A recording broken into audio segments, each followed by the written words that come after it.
నమస్కారం అహల్య న్యూస్ కి స్వాగతం ఈనాటి వార్తలు కేవలం పాట కాదని ఇది రాముడి భారత దార్శనికతకు ప్రతిబింబిస్తుందని ప్రధాని మోదీ అన్నారు వందే మాతరం 150వ వార్షికోత్సవం సందర్భంగా పార్లమెంట్ లో మోడీ ప్రత్యేక చర్చ ప్రారంభించారు ఈ సందర్భంగా మాట్లాడుతూ వందే మాతరం భారతదేశంలో బ్రిటిష్ పాలనకు వ్యతిరేకంగా ఒక యుద్ధ నినాదమని పేర్కొన్నారు ఈ సందర్భంగా ప్రతిపక్షాలపై ప్రధాని మోదీ విమర్శలు గుప్పించారు కాంగ్రెస్ ను తీవ్రంగా విమర్శిస్తూ వందే మాతరం 100 సంవత్సరాలు పూర్తి చేసుకున్నప్పుడు దేశం అత్యవసర పరిస్థితిలో ఉందని పేర్కొన్నారు ఇక ఈ పాట 50 సంవత్సరాలు పూర్తి చేసుకున్నప్పుడు భారతదేశం పరాయి పాలనలో ఉందని తెలిపారు బంకిం చంద్ర చటోపాధ్యాయ వందే మాతరం పాటతో బ్రిటిష్ వారిని సవాల్ చేశారని గుర్తు చేశారు స్వాతంత్ర పోరాటంలో వందే మాతరం దేశానికి స్ఫూర్తినిచ్చి సాధికారతను కల్పించిందని స్పష్టం చేశారు ఈ చర్చ భవిష్యత్తు తరాలకు స్ఫూర్తినిస్తుందని చెప్పినట్లుగా పేర్కొన్నారు వందే మాతరం శబ్ద బోల్నే పర్ భీ సజా ఇతనే కఠోर कानून लागू कर दिए गए थे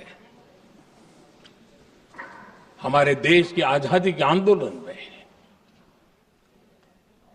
सैकड़ों महिलाओं ने नेतृत्व किया लक्षावधि महिलाओं ने योगदान दिया एक घटना का मैं जिक्र करना चाहता हूं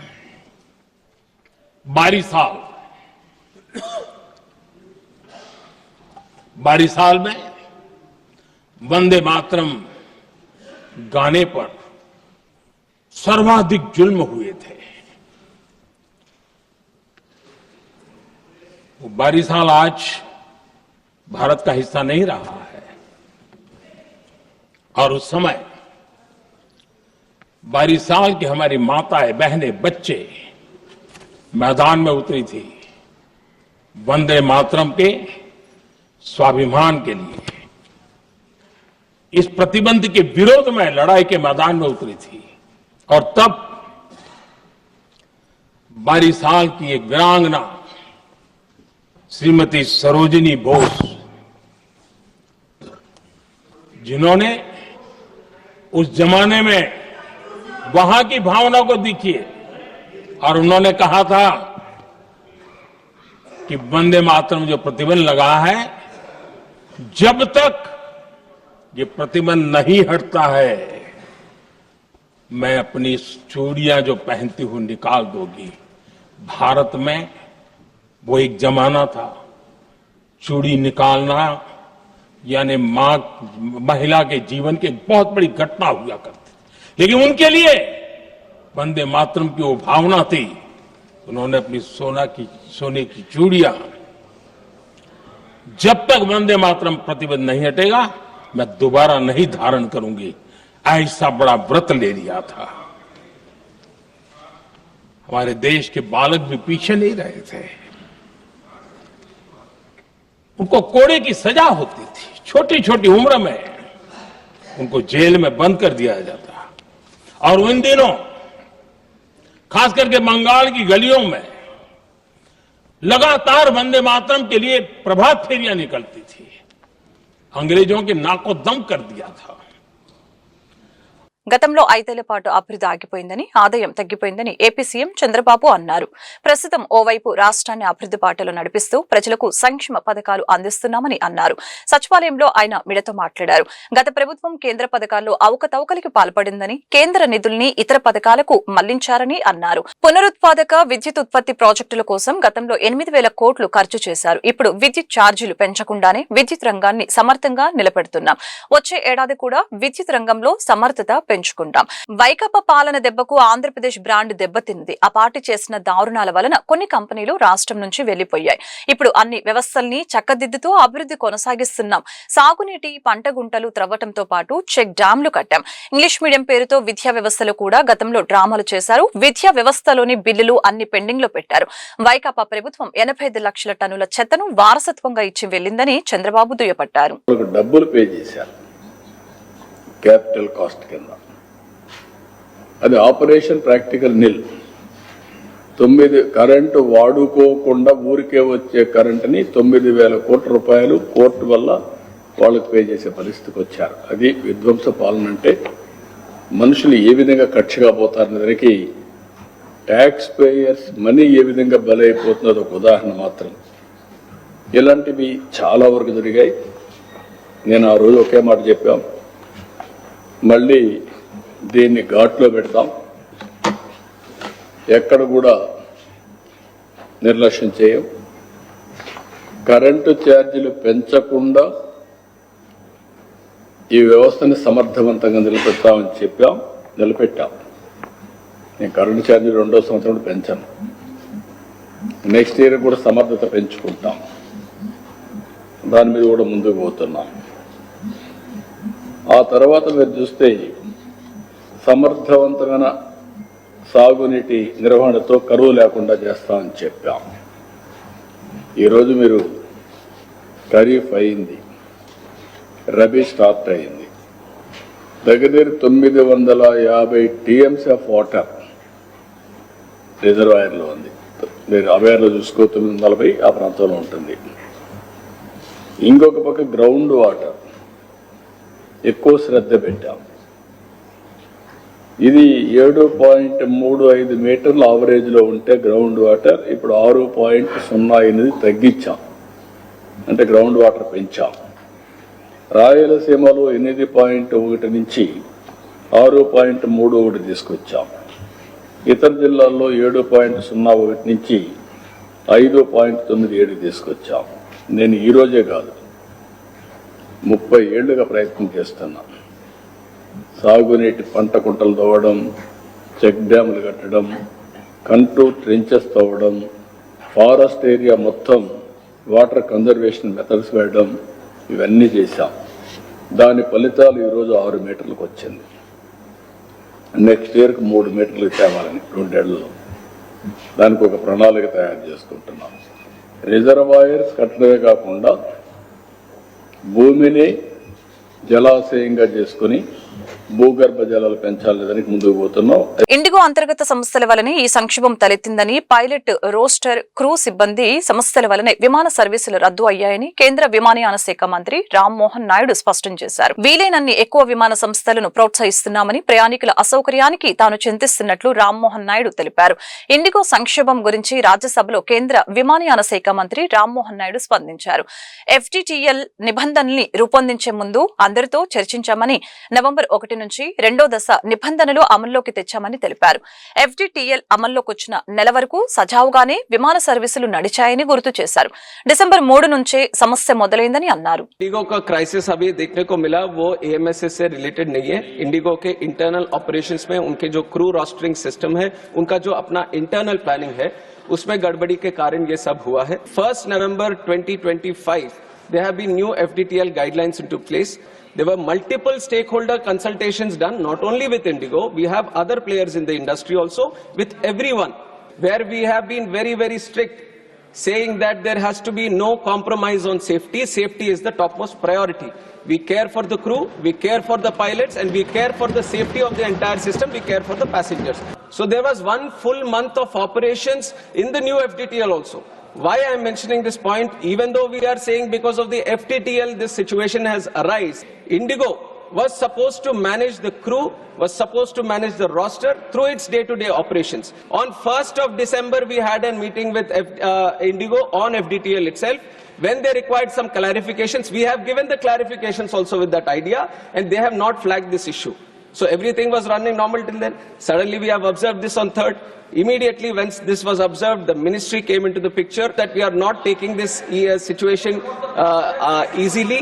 We are doing an inquiry and we will take very, very strict action. పులివెందులలోని టిటిడి కళ్యాణ మండపాన్ని దేవస్థానం బోర్డు సభ్యుడు భానుప్రకాష్ సోమవారం సందర్శించారు. ఈ సందర్భంగా ఆయన మాట్లాడుతూ పరకామణి కేసు వ్యవహారంలో హుండీ దొంగతనం చాలా చిన్నదని ఎమ్మెల్యే జగన్ మాట్లాడటం హాస్యాస్పదంగా ఉందని తెలిపారు. శ్రీవారి హుండీకి సంబంధించిన వ్యవహారంలో చులకనగా మాట్లాడటం బాధాకరమని పేర్కొన్నారు. ఈ కేసులో AVS సతీష్ కుమార్ అనుమానాస్పదంగా మృతి చెందడంతో పాటు టిటిడిలో సీసీ కెమెరాల ఫుటేజ్ కూడా డిలీట్ అయింది. ఈ విషయంపై కూడా హైకోర్టులో పిటిషన్ వేశామని భానుప్రకాష్ తెలిపారు. వారి హుండీలో దొంగతనం చేస్తే ఆ దొంగని వెనక వస్తున్నటువంటి నాయకులు ఇక్కడి నుంచి ఉన్నారంటే మాకు చాలా బాధేస్తుంది. జగన్మోహన్ రెడ్డి గారు అదొక చిన్న దొంగతనం. అయ్యా జగన్మోహన్ రెడ్డి గారు హుండీలో ₹1 దొంగతనం చేసినా అది దొంగతనం అయ్యా. అసలు జగన్మోహన్ రెడ్డి కొత్త నిర్వచనం చెప్పాడు. దొంగలకి భరోసా ఈరోజు జగన్మోహన్ రెడ్డి చెప్పాడు. చిన్నది పెద్దది ఏందయ్యా అని చిన్న దొంగతనంగా వారు దాన్ని మాట్లాడడం కోట్లాది మంది శ్రీవారి భక్తుల మనోభావాలు దెబ్బతీయే విధంగా వారు మాట్లాడారు. ఆ మాటలు వెంటనే వెనక్కి తీసుకుని వారు క్షమాపణ చెప్పాలని చెప్పి నేను కోరుకుంటున్నా. నాకైతే అనేక అనుమానాలు ఉన్నాయి. ఆ రాజీ విషయంలో కూడా టీటీడీలో ఉన్నట్టు ఉన్నతాధికారుల నుంచి తాడేపల్లి ప్యాలెస్లో ఉంటే ఉన్నతాధికారి వరకు ఆ పరకామణి రాజీ విషయంలో వారందరి హస్తం ఉందని చెప్పి నాకు అనుమానాలు ఉన్నాయి. ఆ సీసీటీవీ ఫుటేజెస్ ఎక్కడ పోయాయి? మామూలు ఏదైనా దొంగతనం జరిగిన తర్వాత దానికి ఉన్నటువంటి పంచనామా చేసి ఎక్కడ పొరపాటు జరిగింది, ఏ విధంగా జరిగింది, ఎందుకు జరిగింది పంచనామా చేసి ఆ సీసీటీవీ ఫుటేజ్ కూడా సీజ్ చేసి కోర్టుకి సమర్పించాలి. కానీ ఆ సీసీటీవీ ఫుటేజ్ పూర్తిగా డిలీట్ చేశారు. ఎవరు డిలీట్ చేశారు, ఎందుకు డిలీట్ చేశారో దాని మీద నేను హైకోర్టులో రిట్ పిటిషన్ కూడా వేశాను. అదృష్టవశాత్తు ఒక భక్తుడు ఆ విజువల్స్ నాకు ఇచ్చిన కారణంగా అది మీడియా మిత్రుల సహకారంతో శ్రీవారి భక్తుల ముందు పెట్టడం జరిగింది. అదే ఈరోజు ఆధారమైంది. కానీ దురదృష్టం దాంట్లో ముఖ్యంగా ఉన్నటువంటి ఏవీఎస్ఓ సతీష్ కుమార్ కూడా అనుమానాస్పద మృతి. దాన్ని కూడా తొందరలోనే పోలీసు ఎంక్వైరీ చేస్తున్నారు. ఏ విధంగా జరిగిందో అది కూడా శ్రీవారి భక్తుల ముందు ప్రజల ముందు రాబోతుంది. గుంటూరు నగర కమిషనర్ ని పశ్చిమ ఎమ్మెల్యే గల్లా మాధవి తిరిగి టార్గెట్ చేశారు. అయితే ఇది టార్గెట్ కాదని ఆవేదన అని ఎమ్మెల్యే వ్యాఖ్యానించడం విశేషం.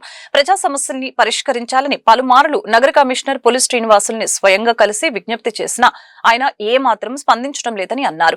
అందుకే ఒక ఎమ్మెల్యేగా ప్రజా సమస్యల పరిష్కారానికి ముందుకు వచ్చామని అన్నారు. మస్తానియా దర్గా ఎదుట గుంటూరు జీటీ రోడ్డుపై పడ్డ గుంతల్ని ఎమ్మెల్యే సొంత ఖర్చులతో స్వయంగా పూడ్చారు. ఈ సందర్భంగా ఆమె మీడియాతో మాట్లాడారు. గుంటూరు నగరపాలక సంస్థ అధికారులపై ఓ రేంజ్ లో ఫైర్ అయ్యారు. వీధి కుక్కల పెడత, వీధి దీపాల సమస్య, అపరిశుభ్రంగా మారిన ఖాళీ స్థలాలు, కాంట్రాక్టర్లకి సకాలంలో బిల్లులు చెల్లించకపోవటం, గుంతలు పడ్డ రోడ్లకు మరమ్మతులు చేయించడంలోనూ నగర కమిషనర్ పూర్తిగా విఫలమయ్యారని వివరించారు. సహనం నశిస్తే అధిష్టానానికి ఫిర్యాదు చేస్తామని హెచ్చరించారు. ప్రజాప్రతినిధిగా వారి బాగోగులు తమకు ముఖ్యమని, అవసరమనుకుంటే ప్రజా సమస్యల కోసం బరిలో దిగుతామని ప్రకటించారు.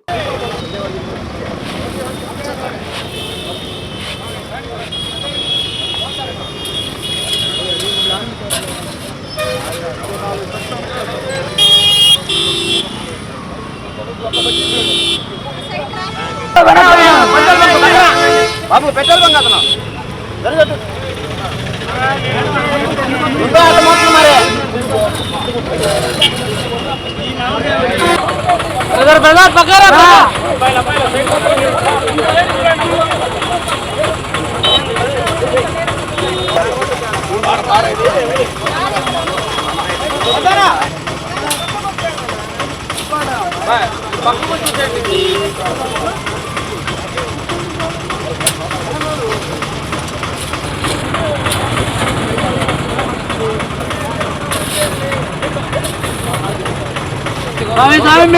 ఈరోజు గుంటూరుకి ప్రధానమైన రహదారుల్లో జీటీ రోడ్ కూడా ఒకటి. ఈరోజు అందరం కూడా జీటీ రోడ్డు దగ్గరే ఉన్నాము. అయితే ఇది పూర్తిగా అస్తవ్యస్తమైపోయిన పరిస్థితి మనకు అనిపిస్తుంది. ఈ రోడ్డు అంతా కూడా శిథిలం అయిపోయి 1 సంవత్సరం అవుతుంది. అంతకు ముందు నుంచి కూడా ఇది ఎప్పటి నుంచో వేసుకున్న రోడ్డు, R&B డిపార్ట్మెంట్ కిందకు వచ్చే రోడ్డు ఇది జీటీ రోడ్డు. అయితే సంవత్సరంన్నర క్రితం గౌరవ చంద్రబాబు నాయుడు గారు పాట్ హోల్ ఫిల్ చేయాలి అని చెప్పి ఇచ్చిన నిధులతో ఈ రోడ్ని కంప్లీట్గా ప్యాచ్ వర్క్స్ చేసుకోవడం జరిగింది. అలాంటి పరిస్థితుల్లో సామాన్య ప్రజల గురించి ఇక చెప్పే పరిస్థితి లేదు. మరి కేవలం ఈ రోడ్డు గురించే మనకి కలెక్టర్ గారి దృష్టికి కూడా దీన్ని తీసుకెళ్ళడం జరిగింది. అది కూడా ఆగస్టు 2025. ఇంకా ముందు నుంచి కూడా మరి సెప్టెంబర్లో ఇంజనీరింగ్ డిపార్ట్మెంట్ వాళ్ళకి, అదేవిధంగా గౌరవ సిఎస్ గారికి ఇలాగా పలుమార్లు పెద్ద ఉన్నతాధికారులు అందరి దృష్టికి, కమిషనర్ గారి దృష్టికి, లేదా పర్సనల్గా ఆయన్ని కలిసినప్పుడు కూడా పదే R&B రోడ్డు గురించి ప్రస్తావించడం జరిగింది. R&B డిపార్ట్మెంట్ వాళ్ళతో రివ్యూ ఏర్పాటు చేసుకొని కూడా ఈ రోడ్డు గురించి అడగడం జరిగింది. ఎవరు పట్టించుకోని పరిస్థితి ఏర్పడినప్పుడు ఈరోజు పాట్ ఫిల్లింగ్ కూడా నోచుకోలేకపోతున్నందుకు ఈ రోడ్డు మేమే స్వయం నిర్లక్ష్యము ఎమ్మెల్యే మీద చూపిస్తున్నారు లేదా నియోజకవర్గం మీద చూపిస్తున్నారు అని అంటే వాళ్ళు ఏ అధికారం చేపట్టారో దానికి సిగ్గుపడాల్సిన అవసరం ఉంటుంది. ఎందుకంటే ప్రజలకు నిబద్ధతగా ఉండాల్సిన వాళ్ళు అధికారులైనా ప్రజాప్రతినిధులైనా అక్కడ ఫెయిల్ అవుతున్నప్పుడు ఇక నాకేమి స్పెషల్గా నేను చెప్పిందే చేయాలి అనే ఆలోచన నాకు లేదండి. నేను ఏదన్నా ఆర్డర్ వేస్తే జరగాలి అన్న మనస్తత్వం నాది కాదు. ప్రజలు ఇబ్బంది పడుతున్నారు, ఆ పాయింట్సే నేను లేవనెత్తుతున్నాను. వాటికి పరిష్కారం చూపించాలి. అది మీ చేతుల్లో ఉన్న పరిష్కారం. ఈరోజు నేను ఒక జీవో తీసుకురాలేను, లేదంటే ఒక సంతకం పెట్టి కాంట్రాక్టర్లకి కాంట్రాక్ట్ ఇప్పించలేను, లేదంటే కుక్కల కోసం నేను ఒక కెనాల్ కట్టలేను. ఇవన్నీ నా పరిధిలో ఉండే సమస్యలు కాదు. నేను స్వయంగా చేయాలి అంటే స్వచ్ఛంద సేవా సంస్థను నేను నడపాలి. నాకున్న అధికారం వల్ల వాళ్ళతో నేను ప్రశ్నించి పని చేయించుకునే వరకే నా లిమిట్ ఉంటుంది. ఆ రోజు గ్యాప్ ఉందో లేదో చెప్పాల్సిన బాధ్యత అధికారులదే ఉందండి. ప్రజాప్రతినిధిగా నేను అనేక సార్లు ఇక్కడ ఉన్న సమస్యలన్నింటినీ దృష్టికి తీసుకెళ్లాను. మరి పనుల గురించి తీసుకెళ్లాను, లేదంటే బిల్స్ క్లియరెన్స్ గురించి తీసుకెళ్లాను. ఇలా అన్ని సందర్భాల్లో ప్రతి అంశాన్ని వారి దృష్టికి తీసుకెళ్తున్నప్పుడు గ్యాప్ అని అంటే మరి ఏ రకమైన గ్యాప్ నాకు తెలియదు. ప్రజల సమస్యల మీద పోరాటమే నాకు తెలిసిన పని అండి. నా బాధ్యతగా నేను ఫీల్ అవుతున్నాను. దానికోసం ఎంత దూరమైనా వెళ్తాను. మేడం, ప్రజాప్రతినిధులు చెప్పినా కానీ అధికారులు లేదా కుటుంబ ప్రభుత్వం లేదా ప్రజాప్రతినిధులు అనేవాళ్ళు ప్రజలకి సమాధానం చెప్పుకోవాల్సిన బాధ్యత ఉన్నవాళ్ళు. వాళ్ళకి కొన్ని పరిధులు ఉంటాయి. ఒక ఆర్డర్ వేసో బెదిరించో అది గత ప్రభుత్వ పాలకుల యొక్క లక్షణము. మన ప్రభుత్వం ఎప్పుడు కూడా ఒక నిజాయితీతో ఒక సిస్టమ్ ప్రకారం ముందుకు వెళ్ళే ప్రభుత్వం, కూటమి ప్రభుత్వం. ఆ పద్ధతిలోనే ముందుకు వెళ్తూ ఉన్నాము. ఒక లిమిట్ క్రాస్ అయిన తర్వాత ఇది అధిష్టానం దృష్టికి కూడా తీసుకెళ్లే పరిస్థితి రావచ్చు. అయితే అంత దూరం తెచ్చుకోకుండా అధికారులు ఇప్పుడు మేమేమి ఎక్కడో కోత మీద ఉన్న కొబ్బరి చిప్పను తీసుకురావాలని మేము కోరుకోవట్లేదు. చిన్న చిన్న సమస్యలు ప్రియారిటీ బేస్ తీసుకొని వాటిని చెయ్యాలి అని అడుగుతున్నాము. వేకెంట్ ల్యాండ్స్ గురించి పలుమార్లు మాట్లాడిన సందర్భాలు ఉన్నాయి. కుక్కల బెడద గురించి పలు వందల సార్లు మాట్లాడిన పరిస్థితులు ఉన్నాయి. వీధి లైట్ల గురించి కొన్ని వందల సార్లు మాట్లాడిన పరిస్థితులు ఉన్నాయి. గుంటూరు పశ్చిమ నియోజకవర్గ ప్రగతి పరుగులు తీస్తుందని ఎమ్మెల్యే గల్లా మాధవి స్పష్టం చేశారు. అభివృద్ధి సంక్షేమమే లక్ష్యంగా కూటమి ప్రభుత్వం జనరంజక పాలన సాగిస్తుందని పేర్కొన్నారు. సోమవారం స్థానిక 19వ డివిజన్ నల్లచెరువు ప్రాంతంలో 2.5 కోట్ల రూపాయలతో చేపట్టిన అభివృద్ధి పనులకు ఎమ్మెల్యే గల్లా మాధవి శంకుస్థాపన చేశారు. ఈ మేరకు ఆమె మీడియాతో మాట్లాడారు. నల్లచెరువు ప్రాంతంలో నెలకొన్న ముంపు సమస్య నివారణకు శాశ్వత పరిష్కారం చేపట్టాలని తెలిపారు. ఈ మేరకు ఆమె మీడియాతో మాట్లాడుతూ నల్లచెరువు ప్రాంతంలో నెలకొన్న ముంపు సమస్య నివారణకు శాశ్వత పరిష్కారం చేపట్టామని తెలిపారు. నేడు 4 డివిజన్ల పరిధిలో 8 కోట్ల 50 లక్షల వ్యయంతో పలు అభివృద్ధి పనులకు శంకుస్థాపన చేయడం జరిగిందని అన్నారు. ప్రజలకు మెరుగైన మౌలిక వసతులతో పాటు కనీస సౌకర్యాలు కల్పిస్తున్నామని వివరించారు. కార్యక్రమంలో స్థానిక కార్పొరేటర్ తేలుకుట్ల హనుమాయమ్మ, యోగేశ్వరరావు, 19వ డివిజన్ టీడీపీ అధ్యక్షులు రాళ్లబండి రామరాజు, కార్యదర్శి పరిమి రమేష్ తదితరులు పాల్గొన్నారు. చేసుకోవడం జరిగింది. దాదాపుగా ఈరోజు 4 డివిజన్స్ మొత్తం కలిపి 8 కోట్ల 50 లక్షల రూపాయలకి ఈరోజు ఎస్టిమేషన్స్ వేయించుకోవడం, ఆ యొక్క మొత్తంతో ఈరోజు శంకుస్థాపన చేసుకోవడం. మరి దాని నిమిత్తంగానే ఈరోజు 19వ డివిజన్లో ఉన్నాము. 19వ డివిజన్లో నల్లచెరువు 2, 4, 5, 9 లైన్స్లో ఎప్పటి నుంచో కూడా ఈ లో లయింగ్ ఏరియాస్లో ఉండడము, డ్రైన్స్ అన్నీ కూడా చిన్న వర్షానికే పొంగిపోవడము, చాలా ఇబ్బందికరమైన పరిస్థితుల్లో నల్లచెరువులో అన్ని లైన్స్ ఉన్నప్పుడు ఈరోజు 4-5 లైన్స్కి ఇటు కల్వర్ట్స్, సీసీ డ్రైన్స్, సీసీ రోడ్స్కి శంకుస్థాపన చేసుకోవడం జరుగుతుంది. అదేవిధంగా 52వ డివిజను మరి 22వ డివిజన్లో కూడా ఈరోజు అభివృద్ధి కార్యక్రమాలకు శంకుస్థాపన చేసుకుంటున్నాము. పూర్తిగా కూడా పశ్చిమ నియోజకవర్గంలో ఇటు అభివృద్ధి అటు సంక్షేమం అనేది 2 కళ్ళలాగా ముందుకు వెళ్తూ ఉన్నాయి. ఎక్కడ చూసినా అభివృద్ధి కార్యక్రమాలతో ముందుకు వెళ్తూ ఉంది. ప్రజల యొక్క సంక్షేమానికి అభివృద్ధికి కూటమి ప్రభుత్వం కట్టుబడి ఉంది అని చెప్పడంలో ఎలాంటి ఆశ్చర్యం లేదు. మరి ప్రజా సంక్షేమమే మా సంక్షేమంగా పాటుపడుతూ ఉన్నాము. గౌరవ చంద్రబాబు నాయుడు గారు, పవన్ కళ్యాణ్ గారి ఆశీస్సులతో, వారి స్ఫూర్తితోనే ఈరోజు ఎక్కడ చూసినా కూడా ఇటు అభివృద్ధి, అదేవిధంగా ముఖ్యంగా ట్రాన్స్పరెన్సీ అనే ఒక 2 నినాదాలతో ముందుకు వెళ్తుంది పశ్చిమ నియోజకవర్గం యావత్తు కూడా. చాలా చాలా సంతోషంగా ఉంది. అయితే కాంట్రాక్టర్లు కూడా మరి ఒక 22వ డివిజన్లో ఇందాక మనం చూసుకుంటే చాలా ఫాస్ట్గా వర్క్ను మాకు అందించడం జరిగింది. గతంలో బిల్స్ రాలేదు అన్న కొంత ఆవేదనతో వర్క్ను డిలే అయినప్పటికీ కూడా మా అభ్యర్థన మేరకు డ్రైన్ని ఫాస్ట్గా పూర్తి చేసుకున్నారు. మరి ఈరోజు రోడ్డుకి శంకుస్థాపన చేసుకున్నాము. అదేవిధంగా ఇక్కడ కూడా ఎవరైతే కాంట్రాక్టర్లు చేపట్టారో వాళ్ళు త్వరితగతిన అందిస్తే ప్రజల్లో చాలా ఆనందము, మరి ప్రభుత్వం మీద ఒక మంచి అభిప్రాయం కలుగుతుంది. అందరం కూడా ఎంతో శ్రమిస్తున్నాము, ప్రజలకి మంచి చేయాలి అని, వాళ్ళకి అండాదండగా మేము ఉన్నామని హామీ ఇస్తూ నిత్యం వాళ్ళతోనే మేము పనిచేస్తూ ఉంటున్నప్పుడు కాస్త ఈ వర్క్స్ కూడా ఫాస్ట్గా అయినప్పుడు చాలా చాలా సంతోషంగా వాళ్ళందరూ ఉంటారు. కాబట్టి కాంట్రాక్టర్లు అందరికీ కూడా త్వరితగతిన పూర్తి చేయాలి అని చెప్పి మనవి చేసుకుంటూ, మరి కూటమి నాయకులతో డివిజన్ ప్రెసిడెంట్లు, అదేవిధంగా కార్పొరేటర్లు, కార్యకర్తలు, సీనియర్ నాయకులు అందరి సమక్షంలో ఈరోజు ఈ కార్యక్రమం జరగడం, మరి క్లస్టర్ ఇన్ఛార్జీలు ఇలాగా అందరి సమక్షంలో ఈ కార్యక్రమాన్ని విజయవంతం చేయడం చాలా చాలా సంతోషంగా ఉంది. ప్రజా సమస్యల పరిష్కార వేదిక స్పందన కార్యక్రమం గుంటూరు జిల్లా కలెక్టరేట్ ప్రాంగణంలోని ఎస్ఆర్ శంకరన్ కాన్ఫరెన్స్ హాల్లో సోమవారం జరిగింది. ఈ సందర్భంగా జిల్లా నలుమూలల నుంచి వచ్చిన బాధితులు తమ సమస్యలు పరిష్కరించాలని కోరుతూ కలెక్టర్ తమీం అన్సారియాకు విజ్ఞాపన పత్రాలు అందజేశారు. ఆయా సమస్యల్ని సకాలంలో పరిష్కరించాలని సంబంధిత అధికారుల్ని ఆదేశించారు. రాష్ట్ర ప్రభుత్వం అమలు చేస్తున్న సంక్షేమ కార్యక్రమాలను అర్హులకు అందించాలని సూచించారు. విధి నిర్వహణలో అలసత్వం వీడి జవాబుదారీతనంతో పనిచేయాలని అన్నారు. మెడికల్కి సంబంధించి కారు యూనియన్ వాళ్ళకి ఇచ్చేసామండి, లేదా కాంట్రాక్ట్ బేసిక్ మేము ఇచ్చేసాము, మీకు ఆ ఖాళీలు లేవు అనేటటువంటి చెప్తాం. కానీ మాకు రావాల్సినటువంటి రోజు ఇద్దరం వికలాంగులు మ్యారేజ్ చేసుకున్నటువంటి కుటుంబాలు చాలా ఉన్నాయి. దాదాపు 3 సంవత్సరాల కింద నుంచి అసలు మీరు ఎప్పటికైనా మాకు కలిసి ఉద్యోగాలు కల్పిస్తే జీవనోధారం ఉంటుందని ఉద్దేశం, ఒకరి మీద ఆధారపడకుండా ఉండేటటువంటి పరిస్థితి ఉంటుంది. పిల్లల్ని ఆర్థికంగా సార్ మీరు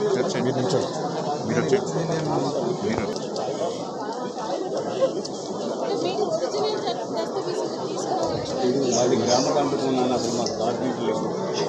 గ్రామ కంటకు మాకు అసలు డాక్యుమెంట్లు లేవు.